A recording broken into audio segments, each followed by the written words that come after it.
Jesus disse: tudo é possível para quem tem fé. Se Deus colocou um sonho no seu coração, é porque Ele já viu você conquistá-lo.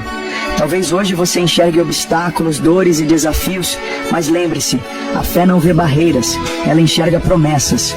Quando tudo parecer difícil, quando as portas se fecharem e o cansaço quiser fazer você desistir, lembre-se de que Deus nunca falha.